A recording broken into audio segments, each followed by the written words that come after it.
ng 50 sentimos kada litro. Produksyon ng bioethanol, pinagdududahang sinasabotahe ng mga dealer ng produktong petrolyo. Mga bagong buwis, ipapataw ng gobyerno dahil sa kakulangan ng pondo. Sapat ang New People's Army at mga sundalong magdalo, kinumpirma ng AFP. At PNP, walang nakikitang dahilan sa muling pagpapatupad ng curfew. Good morning. Ngayon po ang Miyerkules 16 na sa buwan ng Enero taong 2008. Ako po si Daniel Razon at ito ang Hataw Balita.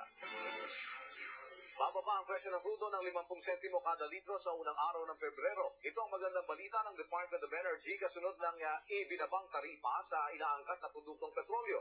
Ayon kay Secretary Angelo Reyes, sa oras na maglabas ng certification ng Department of Finance, ay maaari na nilang isapubliko ang final na kopya ng implementing rules and regulations hinggil dito. Hinarang naman ng oil companies ang programa o hinaharang daw itong programa po ng pamahalaan sa produksyon ng bioethanol. Bagamat tumangging tukuyin ng Big Three, may hinala si Administration Senator Juan Miguel Zubiri na kagagawa ng mga local oil dealers kung bakit hindi matuloy ang implementasyon ng Biofuels Act. Tiniyak rin ni Zubiri na hindi masasakripisyo ang food security ng bansa. Taliwas sa pinalulutang na balitang mauubos ang lupaing taniman sa oras na umarangkada ang biodiesel production. Nakaumang na ang mga bagong buwis na ipalulusot ng pamahalaan ngayong 2008. Ito ang naging babala ng Ibon Foundation sa harap ng malaking pangangailangan ng gobyerno sa dagdag na pondo. Sa pag-aaral ng kanilang research head na si Sunny Africa, hindi lamang dagdag na buwis ang isusulong ng administrasyon, kundi pati na ang pagsasapribado ng ilang ari-arian ng pamahalaan.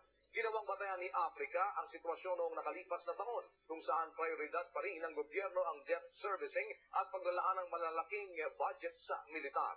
Dahil dito ay dapat na ang asahan ng taong bayan ang kakarampot na pondo para sa basic services, gaya ng pagkain, kalusugan at edukasyon.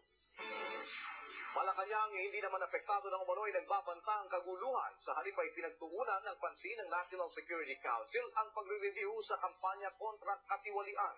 May hataw na balita si Prima Zalonga.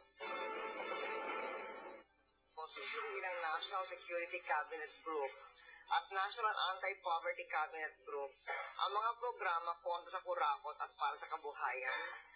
Rerepasuhin ng Malacanang ang mga inilunsad na programa kontra katiwalian. Tugon ito ng palasya sa pinakahuling survey ng Social Weather Stations kung saan bagsak ang pamahalaang arroyo sa pagsugpo sa graft and corruption.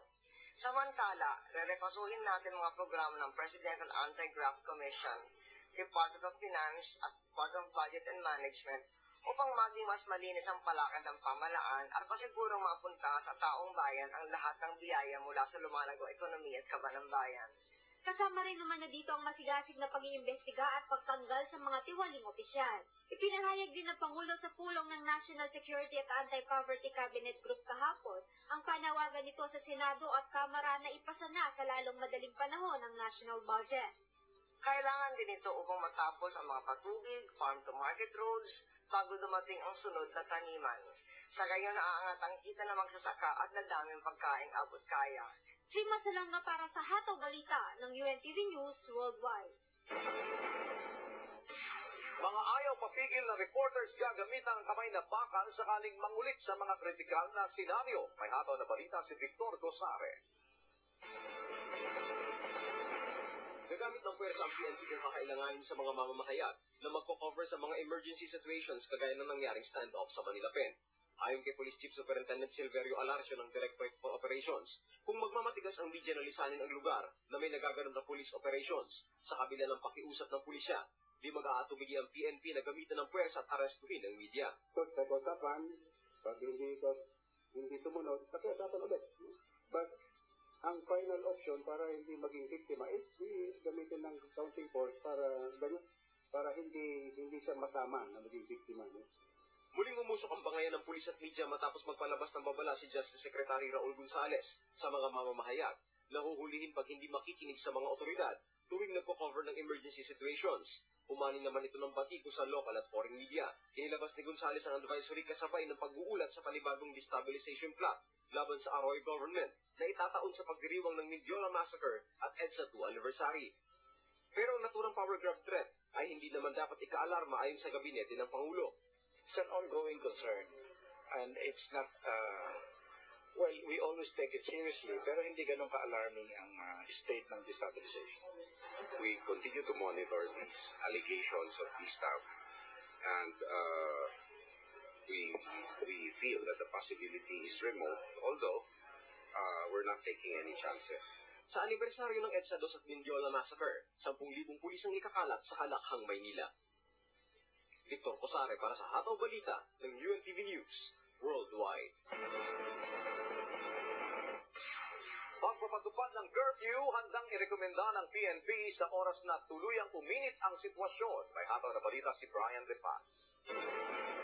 Wala pang nakikitang dahilan upang ipatupad muli ang curfew sa Metro Manila ayon sa Philippine National Police. Kaya't normal status pa rin ang pulisya. Bagamat napabalitang may banta ng destabilisasyon na magaganap umano sa Enero 22 na isasabay sa anibersaryo ng Mindiola Massacre na nangyari noong 1987. Sabi ko nga, situational yan. No? Depende on the situation obtaining on the ground. Kaya hindi natin masasabi kung kailan ito i-recommend at kung meron pa bang pangangailangan. Ngayon, normal pa lang. Wala pa kasi nakikitang mga sitwasyon. Magugunit ang nagpairal ng curfew ang pamahalaan matapos ang Manila Pen standoff noong November 29 ng alas 12 ng madaling araw hanggang alas 5 ng umaga sa Metro Manila, Southern Tagalog at Central Luzon. Ito yung mga tinatawag natin freedom parks. And aside from this, kailangan po kumuha sila ng permit sa local chief executive para sila yung makapagdaos ng kanilang kilos protesta sa mga lugar na hindi na na-designate.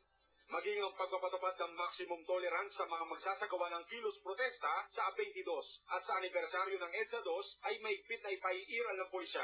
Babantayan ang mga lugar gaya ng EDSA Shrine, Mindiola, Chino Roces Avenue Bridge, Welcome Rotonda at Plaza Miranda. Brian De Paz para sa Hataw Balita ng UNTV News Worldwide. Recount ng boto na inihirit ng kampo ni Coco Pimentel, posibleng abutin pa ng 1 taon. May Hataw na balita si Bernard Davis.